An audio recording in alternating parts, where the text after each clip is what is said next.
É pelo olhar que observamos o mundo, suas expressões, particularidades, diferenças, consistência, e identificamos os objetos ao mesmo tempo em que criamos uma espécie de aptidão para ver e discernir as coisas, conforme Marilena Chauí. A aptidão da vista para o discernimento a coloca como o primeiro sentido de que nos valemos para o conhecimento e como o mais poderoso porque alcança as coisas celestes e terrestres. Distingue movimentos, ações e figuras das coisas e o faz com maior rapidez do que qualquer dos outros sentidos. É ela que imprime mais fortemente na imaginação e na memória as coisas percebidas, permitindo evocá-las com maior fidelidade e facilidade. A passagem da experiência do olhar à explicação racional dessa experiência do pensamento ao juízo, ao mesmo tempo em que estabelece uma cisão entre o olhar e a palavra, exige uma fusão entre esses dois aspectos componentes de nosso conhecimento racional. Na fusão do olhar com a linguagem como escrita é que se torna possível passar da imagem ao pensamento. Nessa relação que o olhar nos lança para fora de nós mesmos. Essa passagem da imagem captada pela visão ao pensamento e a explicação conta com a mediação da palavra que pela experiência possibilita o desenvolvimento da memória e da inteligência. A visão passa e permanece graças à memória expressa pela palavra escrita que registra o pensamento.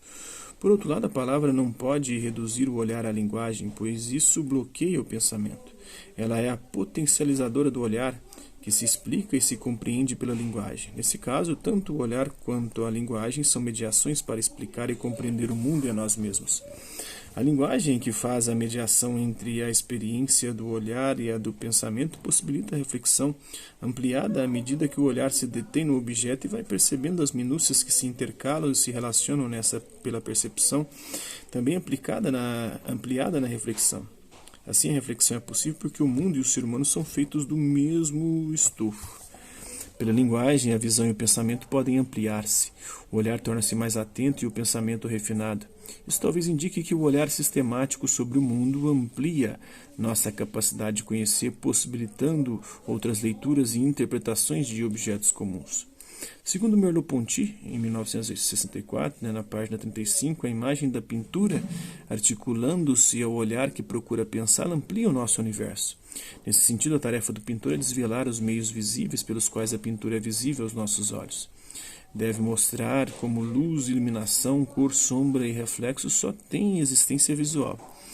Seu olhar inspirado interroga o visível para compor o talismã do mundo, para nos fazer ver o visível, ensinando-nos por que há visível. A pintura expressa no recorte do artista expõe-nos o visível que não vemos.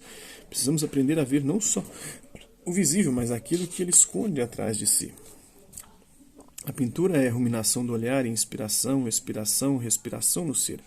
Essas expressões não são metáforas, e sim descrições rigorosas da pintura como filosofia figurada da visão. A pintura é transubstanciação do sensível, passagem da carne do mundo na carne do pintor para que dela se faça presente o novo visível. O quadro, o visível do visível, se a pintura é filosofia figurada da visão, é porque nos ensina algo que compartilhamos com o pintor. O simples olhar quando nossos olhos veem, segundo a Marilena Chauí.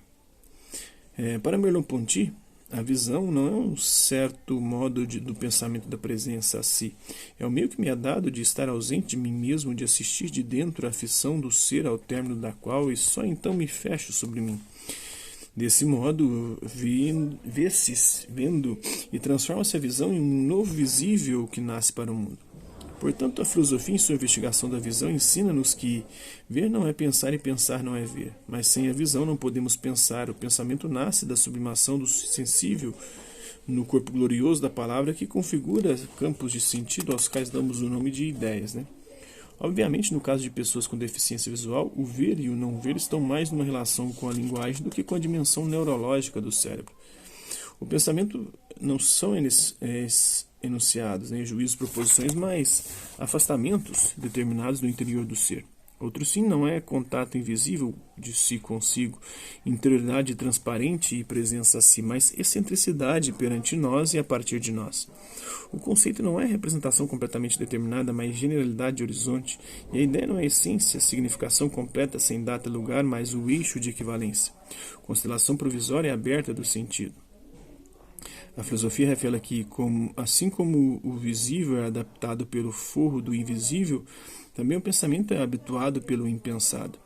O olhar ensina um pensar generoso que sai de si pelo pensamento de outro que o apanha e o prossegue.